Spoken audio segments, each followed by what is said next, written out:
qizning eng yaxshi sarpasi odobi va axloqi. Tamom. Hozirgi kunda jamiyatimizda mushkulot bo'lib qolgan bir masala. Ya'ni uylanish kechikayotgan yoki turmushga chiqa olmayotgan, baxti ochilmayotgan, juft halol uchramayotgan yigit va qizlarga qanday tavsiyangiz bor? Yechimi nimada bu tugunni deb yozasiz? Ha, xo'p, yechimi hadeb qiz tanlashni, hadeb qiz tanlashni va hadeb yigit tanlashni to'xtatish kerak. Bir. Ikkinchisi, ota-onaga quloq solish kerak, qattiq. Uchinchisi, hurmatli bu endi erkaklarga ham, qizni ota-onasiga ham tegishli. Erkaklarga tegishli narsa, yigitlarga. Iqtisodiy qiyinchiligingiz bo'lsa birozgina bu narsani bahona qilmang. Iqtisodiy qiyinchilik deganda siz uylanishingiz uchun sizni alohida 5 xonali kvartirangiz bo'lishi va tagingizda inomarka bo'lishi, mashina bo'lishligi majburiy emas.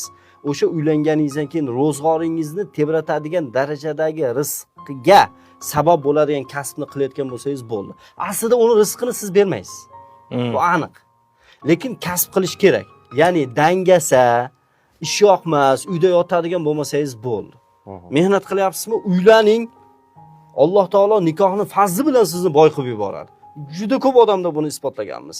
Ikkinchisi, qizlarga tegishli, hurmatli qizlar, siz oq otdagi, takrorlan aytaman, qop-qora tahoyi mingan, bu anu millionlar haqida gapiradigan, dollar ko'tarib yurgan shahzodani kutmang.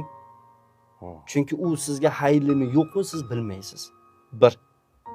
Diyonatli, axloq odobi joyida erkak bo'lgan, bir hamiyati bo'lgan yigitdan sovchi keldimi, istixora qilingda erga teging.